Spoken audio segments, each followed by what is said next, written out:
नमस्कार दोस्तों, द्विवेदी क्लासेस में एक बार फिर से आप सभी का स्वागत है। आज मैं आप सभी के लिए नंबर सिस्टम का या संख्या पद्धति का पार्ट 2 लेके आया हूँ। तो मैं आप सभी से रिक्वेस्ट करना चाहता हूँ, आप मेरे चैनल को सब्सक्राइब करिए और वीडियोस को लाइक करिए। और डेफिनेटली मैं गारंटी लेता हूँ, अगर आप मेरे चैनल में ये मैथ्स का वीडियो देखते रहेंगे तो आपका कोई भी एग्ज़ाम, चाहे वो एमपीएसआई का हो, चाहे पीएससी का हो, चाहे एमपी पुलिस का हो, जेल प्रहरी हो, ग्रुप 2 हो, लेबर इंस्पेक्टर हो, एमपी एएसआई हो, चाहे यूपी का कोई भी एग्ज़ाम हो, या फिर किसी भी स्टेट का कोई भी एग्ज़ाम हो, मैथ्स सभी के लिए कॉमन होती है। तो मेरा पूरा प्रयास रहेगा कि जो मेरे चैनल से पढ़ेगा उसे आउट ऑफ मार्क्स जरूर आए। चलिए मैं समय बर्बाद ना करते हुए आपका ये लेक्चर शुरू करता हूँ। ये लेक्चर उन सैनिक स्कूल के बच्चों के लिए भी काफ़ी हेल्पफुल होगा। तो सैनिक स्कूल के जो बच्चे हैं वो भी हमारे इस चैनल में आके अपनी तैयारी कर सकते हैं। चलिए मैं स्टार्ट करता हूँ। तो लास्ट लेक्चर में मैंने आप सभी को बता दिया था कि विभाज्यता का नियम क्या होता है। अब उसी पर आधारित मैं कुछ प्रश्न लेके आया हूँ जो कि आपके स्क्रीन के सामने दिख रहा है। और इससे स्टार्ट करने से पहले मैं आप सभी से रिक्वेस्ट करना चाहूँगा, मेरे चैनल को सब्सक्राइब करिए और वीडियोस को लाइक करिए। तो यहाँ पे दिया गया 6753*1 में स्टार का अल्पतम मान क्या होगा। यहाँ पे स्टार का अल्पतम मान बताना है जिससे प्राप्त संख्या 9 से पूर्णतः विभक्त हो। अब यहाँ स्टार पे ऐसी संख्या आएगी जो 9 से पूर्णतः विभक्त हो। तो हमारे पास 1 2 3 4 ये 4 अंक हैं। इन 4 अंक में देखना है कि ऐसी कौन सी संख्या है जो स्टार के स्थान पर रखा जाए और वो पूर्णतः विभाजित हो जाए। तो हमने 9 का क्या देखा था कि अंकों का योग अगर 9 से विभाजित है तो वो पूरी संख्या 9 से विभाजित हो जाएगी। देखेंगे अंकों को योग 6 + 7 + 3 + 5 + 1। अब जोड़ते हैं तो कितना हो जाएगा, 7 3 10 और 5 1 6, 6 6 12, 10 और 12 कितना हो जाएगा, 22। अब हम 9 का पहाड़ा पढ़ेंगे। ठीक है, 9 का पहाड़ा पढ़ेंगे तो 9 के पहाड़े में या तो 22 है या उससे ज़्यादा है। तो 9 तिरिक 27 होता है, 9 दूनी 18, 9 तिरिक 27। तो कितने की ज़रूरत है कि ये 27 बन जाए। अगर मैं इसमें 5 को जोड़ दूं, 22 में अगर 5 को जोड़ दिया जाए तो क्या हो जाएगा, 27 बन जाएगा, जो कि 27 क्या है, 9 से विभाजित हो जाएगा। तो इसलिए इसका जो सुटेबल आंसर होगा वो क्या होगा, 5 होगा। 5 के सिवा और कोई इसका आंसर नहीं हो सकता। अगला क्वेश्चन है, अगला क्वेश्चन ऐसा ही हमको दिया गया है कि 156*942 में लुप्त अंक ज्ञात कीजिए जिससे यह संख्या 11 से पूर्णतः विभक्त हो जाए। अब 11 की विभाज्यता का नियम अगर हमें याद होगा तब तो हम कर लेंगे, नहीं याद होगा तो थोड़ी दिक्कत होगी। ठीक है, तो चलो हम देखते हैं। हमने बताया था सम स्थानों पे अंकों का योग माइनस विषम स्थानों पे अंकों का योग। सम स्थान पे मतलब 1 2 3 4 5 6 7, 7 अंक है। तो दूसरे स्थान पे है 5 प्लस स्टार x लिख लेते हैं प्लस 4। ठीक है, अगर इनका योग या तो 11 आए या फिर 0 आए, 11 का गुणा या 0 आए। अब हम करते हैं 1 प्लस विषम स्थान पे 6 प्लस 9 प्लस 2। ठीक है, अब हम देखते हैं ये कितना हो जाएगा, 5 4 9 plus x, 9 plus x minus यहाँ कितना होगा, 9 1 10, 10 और 6 2 8, 10 8 18। अब देखो यहाँ या तो 18 बन जाए या फिर ऐसा कुछ रखे। तो हम देखेंगे न्यूनतम संख्या 4 रखेंगे तो 9 4 13, 18 नहीं आया। 7 रखेंगे तो कितना हो जाएगा, 16 हो जाएगा, 16 इसमें है नहीं। फिर 8 रखेंगे नहीं होगा, 9 रखेंगे तो 9 दूनी 18। तो x के स्थान पे हम क्या रखेंगे, ये 9 + 9 माइनस 18।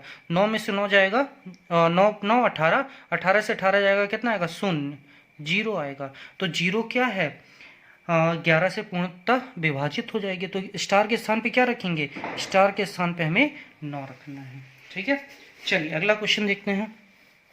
अगला क्वेश्चन सेम हमारे पहले वाले क्वेश्चन जैसा है कि 671*483 पूर्णतः 9 से विभक्त हो, मतलब 9 की टेबल से पूरी तरह से ये डिवाइड हो जाए तो स्टार के स्थान पे कौन सा अंक आएगा। अब स्टार के स्थान पे हमको अंक देखना है, तो अंकों का योग 6 plus 7 plus 1 plus 4 plus 8 plus 3। तो चलो हम ऐड करते हैं, कितना हो जाएगा, 8 4 12 और 7 1 8, 12 8 20, 20 6 26 और 26 और 3 कितना हो जाएगा, 29। अब कितना जोड़ दें, 9 के पहाड़ा पढ़ेंगे तो 9 का जैसे ही हम टेबल पढ़ेंगे तो 9 1 9, 9 दूनी 18, 9 3 27, 27 से ज़्यादा है और 9 चौको 36, मतलब 36 होना चाहिए यहाँ पे। अब 36 बनाने के लिए हम कितना ऐड कर दें, हमारे पास 4 ऑप्शन है, 2 5 7 और 8। तो इसमें हम कितना ऐड कर दें कि 36 बन जाए। तो अगर हमने 7 ऐड कर दिया तो कितना बन जाएगा, 36 बन जाएगा, जो कि 9 की टेबल से पूरी तरह से डिवाइड होगा। तो क्या आएगा स्टार के स्थान पे, 7 आएगा। देखो बच्चों कितना आसान क्वेश्चन है, हमें कुछ भी नहीं करना, केवल विभाज्यता का नियम देखना है।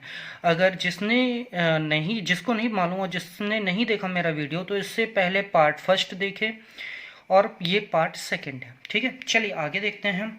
यदि 1 5 7 स्टार 2 3 4 पूर्णतः 3 से विभक्त हो, ये संख्या अगर 3 से विभक्त होगी तो स्टार के स्थान पे क्या आएगा। अब अगेन हमको स्टार के स्थान पे, अब 3 का विभाज्यता का नियम देखेंगे। 3 का विभाज्यता का नियम भी ये क्या बोलता है कि इन अंकों का योग अगर 3 से विभाजित है, 9 में देखा 9 से विभाजित है, लेकिन 3 में क्या होगा, 3 से विभाजित होना चाहिए। तो हम देखते हैं 1 plus 5 plus 7 plus 2 plus 3 plus 4, बस हमें जोड़ना है। तो हमने जोड़ा, 5 1 6 और 7 3 10, 10 6 16 और 6 16 6 32 22, तो ये कितना हो गया, 22 हो गया। देख लो, 5 1 6 7 3 10 16 और 6 22, 22 हो गया। अब हमें 3 से विभाजित करना है। 3 के पहाड़े में या तो 24 आता है या 21 आता है, 21 तो निकल गया, अब 24 आएगा। तो यहाँ पे 24 बनाने के लिए कितना प्लस कर दे, 2 प्लस कर दे तो हमारा 24 बन जाएगा। तो ऑप्शन नंबर 3। देखो बच्चों कितना आसान क्वेश्चन है, केवल हमें जोड़ कर देखना है। अब अगर हमको विभाज्यता का नियम नहीं पता है तो हम क्या करेंगे, पहले 0 रखेंगे फिर भाग देंगे, फिर 1 रखेंगे फिर भाग देंगे। इतने में क्या होगा, टाइम चला जाएगा। हमारे पास 1 मिनट का टाइम रहता है, विद इन अ मिनट में हमें सॉल्व करना है। अगर आपने विभाज्यता का नियम अच्छे से समझ लिया है तो विद इन अ सेकंड में सॉल्व हो जाएगा। मैं गारंटी लेता हूं कि विद इन अ सेकंड में सॉल्व होगा, ठीक है। चलिए अगला कॉन्सेप्ट देखते हैं। आज मैंने इस पे 4 क्वेश्चंस करवाए विभाज्यता के नियम पर। अगला जो है संख्या में भाग की संक्रियाएं, मतलब डिवीजन ऑन नंबर, नंबर पे कैसा डिवीजन करना है इसके बारे में देखेंगे। तो ये सभी हम जानते हैं कि भाज्य बराबर भाजक गुणे भागफल प्लस शेषफल, dividend equals to divisor into quotient plus remainder होता है, ठीक है। अब इसी को क्या करेंगे, शेषफल को अगर इस तरफ भेज दिया जाए, रिमाइंडर को इस तरफ भेज दिया जाए, तो हमें हर एक चाहे भाजक का फॉर्मूला है, चाहे भागफल का हो, चाहे शेषफल का हो, सभी का फॉर्मूला हमें मिल जाएगा। चाहे डिवाइजर हो, डिविडेंड क्वोशिएंट हो या रिमाइंडर हो, सभी का फॉर्मूला हमें मिल जाएगा। तो हमने रिमाइंडर का निकाला, शेषफल बराबर भाज्य माइनस भाजक और भागफल को हमने उस तरफ भेज दिया तो माइनस हो गया भाजक गुणे भागफल, अगर शेषफल पूछता है। अगर वो भाजक पूछेगा तो भाजक बराबर भाज्य माइनस शेषफल बटे भागफल। अगर क्वेश्चन पूछता है भागफल तो भागफल बराबर भाज्य माइनस शेषफल बटे भाजक। मतलब यही भाज्य बराबर भाजक गुणे भागफल प्लस शेषफल से मैंने पूरे ये चारों फॉर्मूले निकाले हैं। तो हमें सबसे मेन ये फॉर्मूला याद रखना है, ठीक है। चलिए हम आगे बढ़ते हैं। तो आगे बढ़ते ही अब हमारा क्वेश्चन स्टार्ट होता है कि जो हमने अभी कॉन्सेप्ट पढ़ाया है उस पे जो हमारा क्वेश्चन है उसको सॉल्व किया जाए। तो चलिए पहला क्वेश्चन हम देखते हैं। तो पहला है 1043 को किसी संख्या से भाग देने पर भागफल 11 तथा शेषफल 20 प्राप्त होता है, तो भाजक ज्ञात कीजिए। मतलब ये इसने भाजक ही वाला पूछा है, ठीक है। तो चलिए हम देखते हैं इसको। जैसे हम देखेंगे तो क्या हो जाएगा, हमें डायरेक्ट भाजक निकालना है। तो भाजक बराबर क्या दिया है, भाज्य अपना 1043 माइनस शेषफल, शेषफल कितना है 20, भागे भागफल कितना है 11 है। तो इसको हम अगर माइनस करेंगे तो कितना हो जाएगा 1023 बटे 11। 3 में से 0 जाएगा 3 बचेगा, 4 में से 2 जाएगा 2 बचेगा और 1 और 0 हम लिख देंगे। अब 11 के पहाड़े से काटेंगे, 11 के पहाड़े में 102 देखेंगे तो 11 नमा 99, 11 9 99, तो 99 वो 102 माइनस करेंगे तो कितना आ जाएगा अपना 3 आएगा, तो 33 होगा, 11 तिहाई 33। तो हमारा भाजक कितना आया? 93 आया। ऑप्शन नंबर बी हमारा सही होगा। देखिए दोस्तों कितना आसान क्वेश्चन है, हमें इसमें कुछ भी नहीं करना पड़ा, सीधा उसने बोला कि 1043 में किसी संख्या को भाग देने पर भागफल, 1043 में कोई भी संख्या भाग दे तो भागफल हमें 11 मिलेगा, मतलब क्वोशिएंट 11 मिला है, रिमाइंडर 20 मिला है। तो हमें पूछ रहा है कि डिवाइजर क्या होगा, तो हम डिवाइजर निकाल लेंगे। ठीक है, अगला क्वेश्चन हम देखते हैं। अगला जो क्वेश्चन है, अगेन आप लोग पहले हम वीडियो को पॉज करिए, कोशिश करिए कि सेल्फ इसको हम सॉल्व करें, और अगर नहीं बनता है तो मैं इसका डिस्क्रिप्शन आप सभी को दे रहा हूँ। ठीक है, अगला क्वेश्चन है, भाग की एक क्रिया में भागफल 403, हमको भागफल कितना मिला? 403, भाजक कितना मिला? 100, और शेषफल 58। तो भाज्य निकालिए। हम जानते हैं भाज्य बराबर क्या होता है? भाजक है 100 गुणे भागफल, भागफल है 403 प्लस शेषफल कितना? 58। देखो कितना आसान है, फॉर्मूले में हमने रख दिया। अब 2 जीरो का गुणा हमारे लिए आसान है, तो क्या हो जाएगा? 40,300 प्लस 58, तो आ जाएगा 40,358। देखो बच्चों कितना आसान क्वेश्चन है, ऐसे ही क्वेश्चन पूछे जाते हैं, केवल हमें नॉलेज नहीं होता इसलिए हमारे ये क्वेश्चंस गलत होते हैं। कितना आसान क्वेश्चन है, कुछ भी इसमें हमें नहीं करना पड़ा, और मैं बिल्कुल बेसिक लेवल से आप सभी को करवा रहा हूँ। ठीक है, तो आप सभी प्रैक्टिस करते रहिए। 40,358 अपना डी ऑप्शन सही होगा। आगे देखते हैं, अगला क्वेश्चन आप सभी के लिए है कि किसी संख्या को 136 से भाग देने पर शेषफल 36 प्राप्त होता है। किसी संख्या को 136 से भाग दें, मतलब कोई ऐसी संख्या है जिसको 136 से भाग देंगे तो भागफल क्या होगा? 36 प्राप्त होगा। उसी संख्या को, अब वही संख्या जो उसने बोला था, जो इस संख्या को इसने भाग दिया, उसी संख्या को यदि 17 से भाग दें तो शेषफल क्या होगा? ठीक है, तो हमें हमेशा इस तरह के क्वेश्चन में ध्यान रखना है कि जो 136 होता है, जो हमारा 136 होता है वो 17 का गुणनखंड होता है। ठीक है, तो ये क्या होगा? 136 17 का गुणनखंड होगा।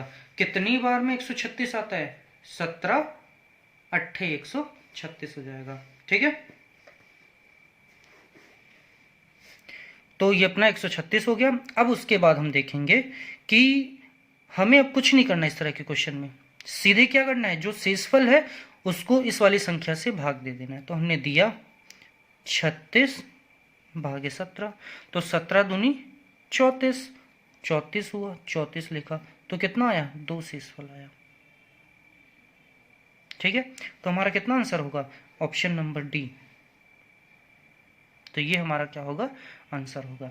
अगला देखिए बच्चों कितना आसान क्वेश्चन है, मैं कोई भी ऐसा हाइपोथेटिकल नहीं लेके आ रहा और ना ही इसमें कोई हाइपोथेटिकल क्वेश्चन बनता है। अगर हमने बेसिकली समझ लिया है क्वेश्चन की नीड को समझ लिया है तो हमें हर क्वेश्चन बनेगा, कोई भी ऐसा क्वेश्चन नहीं है जो हमसे ना बने। ठीक है, चलिए आगे बढ़ते हैं। किसी संख्या को 156 से भाग देने पर, सेम क्वेश्चन, किसी संख्या को 156 से भाग देने पर 29 शेष बचते हैं। उसी संख्या को 13 से भाग देने पर शेष क्या बचेगा? सीधा उठाना है हमें, ये इसमें चेक नहीं करना कि 13 और 156 का संबंध क्या होता है, ये इसका गुणनखंड ही होता है, मतलब फैक्टर ही होता है। तो हम 29 को डायरेक्ट उठाएंगे, 29 डिवाइडेड 13, तो 13 दूनी 26 होता है, हमने 26 किया, कितना शेषफल आया? 3 हो जाएगा आंसर। देखिए कितना आसान क्वेश्चन, कुछ भी इसमें टफ नहीं है। अगला क्वेश्चन है आप सभी के लिए, किसी संख्या को 195 से विभक्त करने पर 47 शेष बचता है। मतलब एक संख्या है, सेम क्वेश्चन है इसी का, 195 से विभक्त मतलब विभाजित किया जाता है, डिवाइड किया जाता है, शेषफल रिमाइंडर 47 देता है। यदि उसी संख्या को 15 से विभाजित किया जाए, अगर उसी संख्या को 15 से विभक्त करे तो शेषफल क्या होगा? तो इस कंडीशन में शेषफल देख लेंगे। हमको 47 को डिवाइड करना कितने से? 15 से, तो 15 तिया 45, 15 3 जा 45, तो माइनस कर देंगे, कितना होगा? 2 होगा, तो अपना सी ऑप्शन हो जाएगा।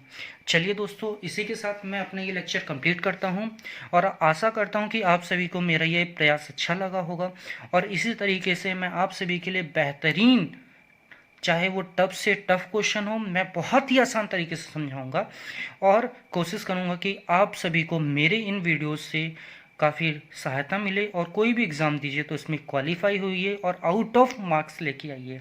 चलिए मैं अब इसी के साथ कल मिलता हूँ। धन्यवाद दोस्तों।